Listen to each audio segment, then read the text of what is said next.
Hello, all of you, and very good morning. Today I am here with two questions on work energy and power of class 11. We are going to discuss two questions. The first one, in both the questions, we are going to revise the concept of energy conservation. So जो पहला question रहेगा वो question है एक pendulum और Bob का question है, वो बहुत ही फेमस क्वेश्चन है। दोनों क्वेश्चंस आपके कंसेप्ट ऑफ फिजिक्स से हैं जो बुक है, और दूसरा क्वेश्चन एक स्प्रिंग का क्वेश्चन रहेगा। तो ये पहला क्वेश्चन है। सबसे पहले हम लोग एनर्जी कंजर्वेशन को रिवाइज करने वाले हैं। तो मैं आपको बता दूं कि क्या होता है। वैसे तो आपको पता ही होगा, फिर भी एक बार मैं बता देता हूं कि work done by non conservative force जो होता है plus work done by external force will be equal to total final mechanical energy minus total initial mechanical energy. और इसको हम लोग लिख सकते हैं फाइनल को कि final kinetic plus final potential energy minus, इसको यू लिख लो, U F minus E I, यानी कि initial mechanical energy, total mechanical energy. इसको लिख सकते हैं initial kinetic plus initial potential. So ये अगर जीरो कर दे, non conservative force work done by non conservative force अगर जीरो है और external force work done by external force भी जीरो है, तो यहां से क्या आ जाएगा, यहां से आ जाएगा K final plus U final is equal to K initial plus U initial. तो यही कॉन्सेप्ट हम लोग यहाँ पे यूज करने वाले हैं आज के क्वेश्चन में, और रिवाइज करने वाले इस कॉन्सेप्ट को कि ये कहाँ पे यूज कर सकते हैं। सो मैं स्टार्ट करता हूँ ये क्वेश्चन को डिस्कस करना। पहले आप लोग एक बार पॉज करके ट्राई कर सकते हो, फिर मैं अब डिस्कस करना स्टार्ट करता हूँ। तो मैं इसको हटाता हूँ। तो जो क्वेश्चन है वो क्वेश्चन कह रहा है कि एक बॉब है पेंडुलम का, सिंपल पेंडुलम का, Bob of a simple pendulum of length L. ठीक है, मान लेते हैं यहाँ से ये फिक्स है, ये बॉब है सिंपल पेंडुलम का, इसका लेंथ जो है ये लेंथ एल है। ठीक है, अच्छी बात है, इतना दिया हुआ है। अब कह रहा है कि इसको मिनिमम हॉरिजॉन्टल स्पीड कितना दें ताकि ये जो बॉब है ये एक वर्टिकल सर्कल को कंप्लीट कर ले, ऐसे सर्कल को एक कंप्लीट कर ले, कितना इसको हॉरिजॉन्टल स्पीड दे। तो ये जब सर्कल कंप्लीट करेगा तो कुछ ऐसा सर्कल बनेगा, कुछ ऐसा सर्कल बनेगा। ठीक है, तो यहाँ से इसको जो हॉरिजॉन्टल स्पीड देनी है, मैं उसको बोल देता हूँ कि वी नॉट देनी है हॉरिजॉन्टल स्पीड, ताकि ये अपना वर्टिकल सर्कल कंप्लीट कर लेगा। मिनिमम स्पीड निकालनी है, क्योंकि स्पीड तो कुछ भी हो सकती है, मैक्सिमम तो कितना भी हो सकता है। तो मिनिमम वेलोसिटी निकालनी है, मिनिमम स्पीड निकालनी है, कितना स्पीड है मिनिमम, यानी कि वी नॉट की मिनिमम वैल्यू कितनी होगी, हमें ये फाइंड करना है। ठीक है, तो मैं इसको वी नॉट बोल देता हूँ। तो यहाँ पे जब ये बॉब आएगा इस पोजिशन पे ऊपर की तरफ, यहाँ पे ये जब बॉब यहाँ पे आता है तो इसकी स्पीड में बोल देता हूं कि यहाँ पे v है।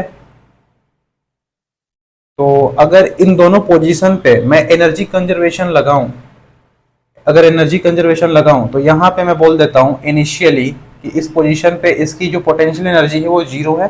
तो इस पोजीशन पे अपने आप निकल जाएगी, ये लेंथ l है तो ये टोटल लेंथ हो जाएगा, ये लेंथ 2l हो जाएगा। और इस पोजीशन पे काइनेटिक एनर्जी हमारी कितनी हो जाएगी, इनिशियल काइनेटिक एनर्जी हो जाएगी half m v not square, और इनिशियल पोटेंशियल एनर्जी कितनी हो जाएगी, इनिशियल पोटेंशियल एनर्जी हमने जीरो ली हुई है। अगर कुछ भी लेते हैं तो उतना प्लस ये मैं बता देता हूं अभी।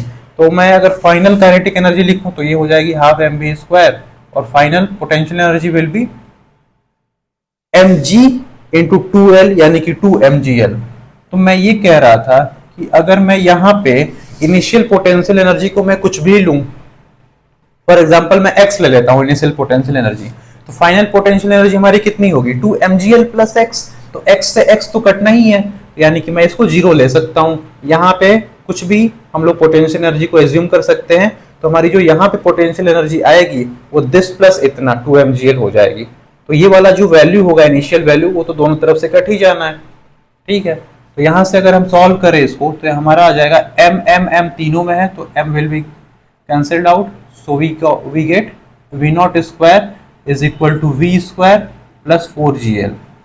यहाँ से हम लोग v स्क्वायर निकाल सकते हैं, हमारा v स्क्वायर आ जाएगा v not square minus 4gl।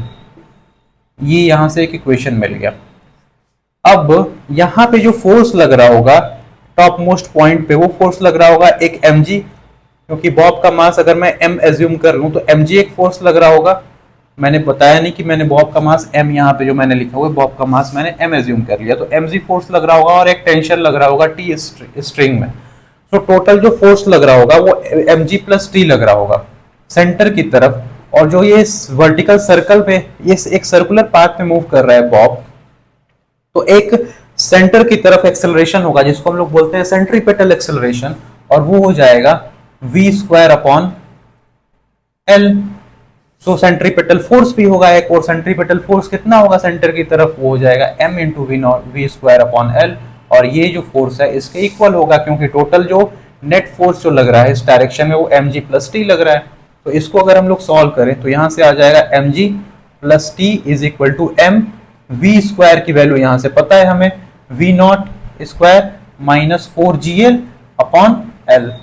यहां से मैं इसको थोड़ा सा सॉल्व करूं तो ये आने वाला है mgl plus tl is equal to m v not square minus 4gl into m, यानी कि 4mgl। इसको मैं इधर लेकर आऊं तो एम वी नॉट स्क्वायर हमारा हो जाएगा mgl plus 4mgl 5mgl plus tl। तो यहां से आप लोग क्लियरली देख सकते हो कि ये एक इक्वेशन आया हुआ है जहां पे दो ही क्वांटिटी, यहाँ पे दो ही टर्म ऐसे हैं जो चेंज हो सकते हैं। वो एक v है, v नॉट है, v नॉट को हम लोग कितना भी बढ़ा सकते हैं कम कर सकते हैं, और एक टेंशन है, टेंशन भी बढ़ सकता है और कम हो सकता है, बाकी चीजें कांस्टेंट रहने वाली है यहाँ पे। यानी कि जो हमारा v नॉट है ये t पे डिपेंड करेगा, यानी कि t को मैं बढ़ाऊंगा तो v नॉट बढ़ेगा, t को मैं कम करूंगा तो v नॉट कम करेगा, कम होगा। तो हमें v नॉट मिनिमम चाहिए, तो v नॉट मिनिमम चाहिए तो मैं t को मिनिमम करना होगा, और t मिनिमम कितना हो सकता है, टेंशन मिनिमम इस पॉइंट पे हो सकता है 0। तो अगर मैं इसको 0 कर दूं तो हमारा जो एम वी नॉट स्क्वायर आ जाएगा, एम वी नॉट स्क्वायर यहाँ से वो आ जाएगा 5mgl, 5mgl। यहाँ से m से m गया कैंसिल आउट, तो v नॉट की जो वैल्यू आ जाएगी वो आ जाएगी √5gl, और ये हमारी होगी मिनिमम वेलोसिटी इस पॉइंट पे जो हम लोग बॉब को देंगे, ताकि ये बॉब जो होगा पेंडुलम का, सिंपल पेंडुलम का एक वर्टिकल सर्कल को कंप्लीट करेगा। सो ऐसे आप लोग इस क्वेश्चन को सॉल्व कर सकते हो। कुछ ज्यादा मुश्किल क्वेश्चन नहीं था, बहुत ही फेमस क्वेश्चन है ये क्वेश्चन, एनसीईआरटी में भी ऐसा क्वेश्चन है। आपको ये क्वेश्चन हर जगह देखने को आपने किया भी होगा। मेरा मकसद था कि मैं आपको कॉन्सेप्ट को रिवाइज कराऊं एनर्जी कंजर्वेशन को, और ये क्वेश्चन उसमें से पहला क्वेश्चन था। एक दूसरा क्वेश्चन हम लोग लेने वाले हैं, वो क्वेश्चन भी मैं आपके साथ डिस्कस करने वाला हूँ। वो क्वेश्चन मैं इसको हटाता हूँ। वो क्वेश्चन जो है सेकेंड क्वेश्चन जो मैं ले रहा हूँ, सेकेंड क्वेश्चन आज का स्प्रिंग पे बेस्ड क्वेश्चन है। वहां पे भी हम लोग एनर्जी कंजर्वेशन को समझने वाले हैं। तो स्टार्ट करते हैं। सेकेंड क्वेश्चन को मैं लिखूंगा नहीं, मैं एक्सप्लेन कर देता हूं कि क्या है। तो ग्राउंड है, बोल देते हैं ये ग्राउंड है ऐसे, और इस ग्राउंड से किसी पॉइंट पे ये एक, अगर आपको टेढ़ा दिख रहा होगा तो ये एक हॉरिजॉन्टल लाइन होनी चाहिए, ये एक हॉरिजॉन्टल लाइन है, ये आपका ग्राउंड हो गया। और इस ग्राउंड के किसी पॉइंट से, एक फिक्स पॉइंट से एक स्प्रिंग कनेक्टेड है, और यहाँ पे इसके कुछ एट द हाइट h एक रॉड है। इस ग्राउंड से एक हाइट h की दूरी पे एक रॉड है, ये हाइट h है ग्राउंड और रॉड के बीच में, ठीक है। और यहाँ से एक स्प्रिंग कनेक्टेड है ऐसे कुछ यूं, और ये स्प्रिंग जो है ये कनेक्टेड है यहाँ पे इस रॉड में, एक रिंग है उससे कनेक्टेड है, और ये रिंग जो है इस पे स्लाइड कर सकता है, ऑब्वियसली फ्रिक्शनलेस सरफेस से स्लाइड कर सकता है ये रिंग, इस पे, इस रॉड पे स्लाइड कर सकता है। और ये जो एंगल है वर्टिकल से, ये एंगल हमारा है 37 डिग्री का, ये एंगल 37 डिग्री का है। जिस एंगल पे ये स्प्रिंग है एट द इनिशियली जिस एंगल पे ये स्प्रिंग है, वो हमारा जो पोजीशन है, वो जो एंगल है वो 37 डिग्री का है। और जो स्प्रिंग है, इस स्प्रिंग कांस्टेंट है k, और स्प्रिंग का नेचुरल लेंथ जो है वो h है। स्प्रिंग का जो नेचुरल लेंथ है, मैं लिख देता हूं यहाँ पे, तो नेचुरल लेंथ है विदाउट कंप्रेशन और इलोंगेशन, वो नेचुरल लेंथ वो है h, और इसको बोल देते हैं मास m है इस रिंग का। तो हमें ये बताना है कि अब आप लोग देख सकते हो क्वेश्चन में पूछा ये गया है कि ये जो रिंग है इसको जब रिस्ट से रिलीज करेंगे सिस्टम को, तो जब ये मूव करेगा इधर की तरफ, तो यहाँ जब वर्टिकल होगा ये पूरा पूरा स्प्रिंग ये पूरा वर्टिकल हो जाए, ऐसे हो जाए, तो इस पोजीशन पे इस रिंग की वेलोसिटी क्या होगी। तो आप लोग देख सकते हो, समझ सकते हो कि ये इधर मूव करेगा, क्यों? क्योंकि ये नेचुरल लेंथ तो इसका h है, तो यानी कि वर्टिकल होगा वो उसका नेचुरल लेंथ है, अगर वर्टिकल होता है स्प्रिंग तो। और ये 37 डिग्री का कुछ एंगल बना रहा है यहाँ से इनिशियली, यानी कि अपने नेचुरल लेंथ पे नहीं है, इलोंगेटेड है, स्प्रिंग इलोंगेटेड है। आप लोग समझ सकते हो, कैसे समझ सकते हो मैं अभी बताता हूँ। तो इलोंगेटेड है यानी कि इस पे एक फोर्स लगेगा इधर की तरफ, और इस फोर्स के दो कंपोनेंट होंगे, एक हॉरिजॉन्टल कंपोनेंट, एक वर्टिकल कंपोनेंट। ये जो हॉरिजॉन्टल कंपोनेंट होगा ये इसको इधर मूव कराएगा, तो ये जब इसको इधर मूव कराएगा तो इस पोजीशन पे जब ये रिंग आएगा तो इसकी वेलोसिटी हमें बतानी है कि इसकी वेलोसिटी कितनी होगी।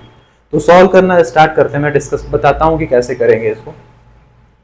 सबसे पहले आप लोग इस ट्रायंगल को देखो, निकालते हैं कि कितना हमारा जो स्प्रिंग है ये कितना इलोंगेटेड है या फिर कितना कंप्रेस्ड है, जो भी है यहाँ से हमें पता चल जाएगा। तो इस ऐसा कुछ ट्रायंगल बन रहा है, अगर मैं इस पॉइंट को बोलूं A, इसको बोलूं B, इसको बोलूं C, तो एक ट्रायंगल बन रहा है ABC। ये हमारा जो लेंथ है ये h है, और ये जो एंगल है ये 37 डिग्री का है। अगर मैं इसको बोल दूं कि ये x है, तो आप लोग देख सकते हो क्लियरली कि जो cos 37 होगा वो हो जाएगा h/x,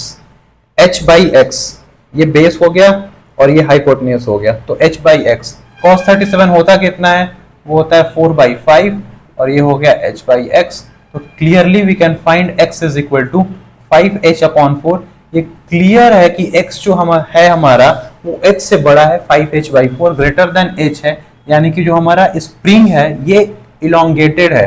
अगर इलोंगेटेड है तो इस पे एक फोर्स लगेगा इधर की तरफ, स्प्रिंग फोर्स, और उसके दो कंपोनेंट होंगे हॉरिजॉन्टल और वर्टिकल। हॉरिजॉन्टल कंपोनेंट इसको मूव कराएगा इस डायरेक्शन में, तो हमें इसकी स्पीड बतानी है जब ये अपने नेचुरल पोजीशन पे आएगा, तब ये स्प्रिंग जो अपने नेचुरल पोजीशन पे आ जाएगा, यानी कि जब वर्टिकल हो जाएगा तो रिंग की वेलोसिटी कितनी रही होगी हमें वो बतानी है। तो अगेन हम लोग एनर्जी कंजर्वेशन को यूज करने वाले हैं। सबसे पहले हम निकाल लेते हैं कि स्प्रिंग जो है कितना इलोंगेटेड है। तो पहले h था, इनिशियली नेचुरल लेंथ h है, और अभी इसकी लेंथ 5h/4 है, यानी कि h से 5h/4 कितना इलोंगेटेड है, तो 5h/4 माइनस h, यानी कि इलोंगेटेड है h/4। हमारा जो स्प्रिंग है ये इलोंगेटेड है h/4, h/4 का लेंथ इसका बढ़ गया है h से, ठीक है। तो अगर एनर्जी कंजर्वेशन लगाए तो बोल देते हैं यहाँ पे तो रेस्ट पे है, तो काइनेटिक एनर्जी जीरो होने वाली है, पोटेंशियल एनर्जी कितनी हो जाएगी mg, और कितना, सॉरी स्प्रिंग फोर्स लिखना है ना, potential energy will be half kx²। तो हाफ kx होता है हमारा वो लेंथ, ये वाला x नहीं होगा, x वो लेंथ होता है जितना इलोंगेटेड है, नेचुरल लेंथ से ज्यादा कितना है, तो नेचुरल लेंथ से ज्यादा कितना है, तो h/4 है, तो हाफ k h/4 का square. Initially kinetic energy will B zero, and in the final position potential energy will B zero, क्योंकि अपने नेचुरल लेंथ पे आ जाएगा, ना ही कंप्रेस्ड होगा ना ही इलोंगेटेड होगा, h होगा इसका लेंथ। तो पोटेंशियल एनर्जी यहाँ पे इस पोजीशन पे जीरो होने वाली है, यानी कि इस पोजीशन पे हम लोग काइनेटिक एनर्जी लिख सकते हैं, और वो वैल्यू होगी हाफ m। अगर मैं वेलोसिटी यहाँ पे v बोलता हूँ तो half mv², and from there you will get your value, required value of the velocity. तो निकाल लो यहाँ से कितना आएगा, जो v की वैल्यू आ जाएगी वो √h/4 √k/m, and this is your required velocity. जब ये वर्टिकल होगा स्प्रिंग तो इसकी वेलोसिटी इतनी होगी। सो ये भी एक एनर्जी कंजर्वेशन का क्वेश्चन था, इसमें भी work done by non conservative force zero था, work done by external force वो भी जीरो था। So we can use the energy conservation, that is final mechanical energy will be equal to initial mechanical energy, and from there we will get the value of the required velocity which was asked in the question. So उम्मीद करता हूँ कि आपको ये concept समझ में आया होगा, आपने रिवाइज किया होगा, कुछ सीखा होगा। थैंक यू आज के लिए, मिलते हैं अगले वीडियो में किसी नए कॉन्सेप्ट पे बात करेंगे। Thanks a lot.